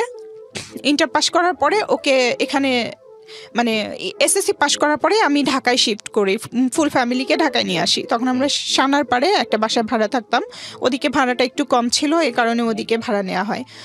তো ভাড়া নেবার পরে আমার সবাই ফুল ফ্যামিলি নিয়ে আসার পর আমার বোনকে বদ্রুনেসায় ভর্তি করা, ওর সব খরচ আমি দিচ্ছি, বাসা ভাড়া আমি দিচ্ছি, বাজার খরচ সব আমি দিচ্ছি। জাস্ট রিটায়ার্ডের সময়ও আমার বাবা বেতন পেয়েছে 6,000 সামথিং, এরকম 7,000 টাকাও না। তো সেই টাকা দিয়ে ঘর ভাড়াও দেওয়া যেত না, খাওয়াও যেত না। তার মানে সব কিছু ওই টাকা দিয়ে তার সিগারেট খেতেই চলে যায়। এবং আরেকটা কথা বলে রাখি, আমার বাবা এতই অসুস্থ, আমি জন্মের পরে আমার বাবার দাঁত দেখেছি একটা, মানে উনি তখনই এত বৃদ্ধ ছিল এবং শারীরিকভাবে অসুস্থ ছিল, তখন থেকে এই অবস্থা পর্যন্ত। এরপরে উনি সিগারেট খেতেন, চা খেতেন এরকম, এবং খুবই বেখেয়ালি ছিলেন, কেয়ারলেস ফ্যামিলির প্রতি। তো তখন আমাকেই সবকিছু চালাতে হচ্ছে। তখন কি আপনার মাস্টার্স কমপ্লিট হয়ে গেছে? না, তখন আমি অনার্স সেকেন্ড ইয়ারে পড়ি। সেকেন্ড ইয়ারে পড়েন। আচ্ছা, আমি আপনার গল্পটা যেটা যতটুকু শুনলাম একেবারে শুরু থেকে শেষ পর্যন্ত, এটা আমি খুব ভালো করে বুঝতে পারছি যে আপনাকে যদি আমি লাইন বাই লাইন বলতে দিতাম তাহলে গল্প কিছু কিছু জায়গায় মানুষের কাছে খুব অবিশ্বাস্য মনে হতো। কিছু কিছু জায়গায় গল্পটা মনে হতো যে আপনি কারোর সাথে শত্রুতামি করে বলতে এসছেন। কিছু কিছু জায়গায় মনে হতো যে এটা একটা ভয়ঙ্কর রকমের আনরিয়েলিস্টিক একটা গল্প। এবং সব কিছু যেভাবে প্রচার করা যায় সেই জায়গাটি থেকে আমরা কেটে ছেটে আজকে যে জায়গাটা এনেছি সেখানে যদি একটা মোটা দাগে একটা সমীকরণ দাঁড় করাই, তাহলে আমি গল্পটাকে বলতে পারি এটা একটা অতি দরিদ্র পরিবারে জন্ম হওয়া একটা শিশু বা একটা মেয়ের তার নিজের বেড়ে ওঠার মনস্তাত্ত্বিক, শারীরিক এবং সব কিছু মিলিয়ে পারিপার্শ্বিক, সামাজিক, পারিবারিক যুদ্ধ। ডেফিনেটলি আপনি ওইরকম একটা পরিবার থেকে এসে যদি আপনি ইডেন কলেজের মতো জায়গাতে সোশিওলজিতে মাস্টার্স কমপ্লিট করে থাকেন, ঢাকা ইউনিভার্সিটি থেকে মাস্টার্স করেছি, পরে আপনি যদি ঢাকা ইউনিভার্সিটি থেকে মাস্টার্স করে থাকেন, তাহলে আমি মনে করি যে আপনি হিমালয়ের চূড়ায় বেশ কয়েকবার উঠেছেন। এটা হচ্ছে আমার জায়গা থেকে। এবং এটাই আমার মা এবং বোন আর ভাই এখন সহ্য করতে পারছেন। আমার মা, ওটা ফ্যামিলি ডিলেমাতে না যাই আমরা, অনেক কিছু আছে যেগুলো হয়তো আপনার বললে এটা ফ্যামিলিগতভাবে এরা যত কিছু হোক না কেন বলছি স্যার, আমি এখানে একটু বলতে চাই, যখন আমি আমার এই গভর্নমেন্ট কোয়ার্টারটা পাই, এর মধ্যে কিন্তু আমার বোনের চাকরি হয়ে গেছে এখানে। আমি আপনাকে একটা কথা বলি, আমি আপনার গল্পে যদি কোনো মেসেজ বের করতে চাই, আপনি যেটা বলছিলাম, আমি তো ইন্টারাপ্ট করছি কারণ আমি জানি আপনার গল্প যদি আমি বলতে দিতে চাই আপনার ঘন্টার পর ঘন্টা চলে যাবে, বলা শেষ হবে না। আর এর দিন শেষে আসলে গল্প একটা জগা খিচুড়ি জায়গায় চলে যাবে, কারণ আপনি যেভাবে রিয়েল লাইফটাকে এইভাবে আনতে চাচ্ছেন, সেখানে আমি যদি বলি যে একটা ব্রডার মেসেজটা কি, সেই মেসেজের জায়গাটা হারায় যাবে। আমি বরং এই জায়গাটাই বড় করে দেখতে চাই যে আপনি খুবই জঘন্য, আপনার কথা যদি সত্যি হয়ে থাকে, আপনি খুবই জঘন্য একটা পরিবারে বা পরিবেশের মধ্যে বড় হয়েছেন, যেটা আপনার কথা যদি সত্য হয়ে থাকে, যেটা প্রুফ করার কোনো সুযোগ নাই, যেটা আপনি বারবারই বলছিলেন যে মা আপনার সাথে প্রপার জাস্টিস করেনি, বাবা আপনার সাথে প্রপার জাস্টিস করেনি। কিন্তু হয় কি, আমাদের মিডিয়াতে আমরা বাবা মাকে যেভাবে ফোকাস করি বা যেভাবে দেখে অভ্যস্ত নাটক, সিনেমা বা সমস্ত জায়গাতে, সেখানে এইসব রিয়েলিস্টিক কথা মানুষ খুব একটা সহজে নিতে পারবে না। কিন্তু নিজে যদি নিজের জায়গা থেকে চিন্তা করে দেখে বা অন্য জায়গা থেকে যদি চিন্তা করে যে আসলে এগুলো মানুষের জীবনে হয় কিনা, তখন কিন্তু খুব সহজেই উত্তরটা পেয়ে যাবে যে হ্যাঁ, দ্যাট ইজ অ্যাবসলিউটলি ট্রু। তো আমি সেই জায়গা থেকে একটু জিনিস বলতে চাই যে স্ক্যাটার্ডলি কোনো কিছু না করে, কারণ আমাদের প্রত্যেকটা গল্পেরই একটা মেসেজ থাকে, সেই মেসেজের জায়গা থেকে আমরা দুটো জায়গায় এসে ফিনিশিং লাইন টানতে চাই। একটা হচ্ছে আপনার গল্পের মধ্যে যত আপস অ্যান্ড ডাউন, যত কিছুই হয়েছে, যত অপ্রীতিকর ঘটনা ঘটেছে, শেষ পর্যন্ত আপনি আপনার গন্তব্য থেকে বিচ্যুত হননি। আপনি লেখাপড়া করেছেন, আপনি এখন সরকারি একটা জব করেন, আমি যদি ভুল না করে থাকি, রাইট? হ্যাঁ, এখন তারা চাচ্ছে যে তারা চাওয়ার যে ঘটনা আমি যেতেই চাই না। হ্যাঁ, তারা আপনার জীবনে কখনোই ভালো চায়নি, এটা আপনার কথা যদি হয়ে থাকে তাহলে এটাই সত্য। কিন্তু এটা কতটুকু সত্য কতটুকু মিথ্যা এটা আপনি ভালো জানেন। আমি ওই জায়গাটায় যেতেই চাচ্ছি না। আমি যেতে চাচ্ছি যে আপনার এই চাওয়া না চাওয়া এই রকম তিক্ত পরিবেশের মধ্যে আপনার কথা যদি সত্য হয়ে থাকে, আপনি মাস্টার্স পাস করেছেন ঢাকা ইউনিভার্সিটি থেকে, অনার্স করেছেন ইডেন থেকে, এবং শেষ পর্যন্ত আপনি একটা গভর্নমেন্ট জব করছেন, রাইট? তো আপনাকে মুখে বলতে হবে, কারণ মাথায় ইশারা দেখে লোকজন বুঝতে পারবে না। করেছেন তো? হ্যাঁ, করেছে। এটা যদি করে থাকেন তাহলে definitely it's your achievement. We want to focus the achievement. আপনি যে ধরনের পরিবারের কথা বলছেন, সে ধরনের পরিবার একটা মেয়ে বড় হলে তাদের দ্বারা খুব বেশি দূর আগাতে পারে না। সুইসাইডের মতো ঘটনা ঘটে, যেটা আপনার বোনের ক্ষেত্রে ঘটেছে। তো আপনার বাবা বেঁচে নাই, এটাও আমি জানি। তো সব কিছু মিলিয়ে what ever the situation is that, আপনি কিছু না কিছু অ্যাচিভ করেছেন। আপনি আজকে এখানে এসে বলতে পারেন, অনেক মেয়ে সেটা বলতে পারে না, এবং আমরা চাইলেও সব কিছু পোর্ট্রে করতে পারি না, ডেফিনেটলি পারি না। তো আমি যদি আপনাকে জাস্ট একটা প্রশ্ন করেই গল্পটা শেষ করব, কারণ আমরা অনেক লম্বা সময় নিয়েছি। আপনি গল্পটা রেডিওতে কেন বললেন, জীবন গল্পে কেন বললেন, বলেন? যে বাবা মাকেও এতটা বিশ্বাস করা ঠিক না আমি যতটা করেছি, কারণ শেষ সময়ে এসে, এই শেষ সময়ে লাস্ট করোনার ভেতরে 2020 সালে তারা আমার সাথে যা করেছে, সেটা পৃথিবীর কোনো মা বাবাই করতে পারে না। এটা আপনি মনে করেন যে বাবা মাকে এতটা বিশ্বাস করা উচিত না? হ্যাঁ, এতটা বিশ্বাস করা উচিত না, এবং বাবা মাকেও এতটা বিশ্বাস করা উচিত না আমার মতে। এবং আপনার জায়গাটা ঠিক আছে, আপনি আপনার মতো করে বলেছেন, কিন্তু এটা হয়তো সিচুয়েশনাল কেস। সিচুয়েশনাল বলতে আমি যেটা বোঝাচ্ছি, প্রিয় দর্শক এবং শ্রোতা, উনি যেটা বলেছে সেটা ব্রডার মেসেজে নেওয়া সম্ভব নয়, তবে এটা সিচুয়েশনাল বলতে আমি যেটা বোঝাচ্ছি যে এটা কারো কারো জীবনে চরম সত্য, কারো কারো জীবনে এটা অবিশ্বাস্য। কিন্তু বাবা মায়ের যেই চরিত্রায়ন আমাদের সমাজে বা আমাদের ধর্মীয় জায়গাতে, সেখানে এটা কোনোভাবেই আমরা নিতে পারবো না যে বাবা মাকে আমরা বিশ্বাস করতে পারবো না, ডেফিনেটলি নট। এবং কারো কারো জন্য শকিং হবে। তবে এটা ঠিক যে আমরা যদি, যেহেতু আপনার এই অনুষ্ঠানটা সব শ্রেণীর মানুষ শুনবে, সেজন্যই আমার ইন জেনারেল কথাটা বলা।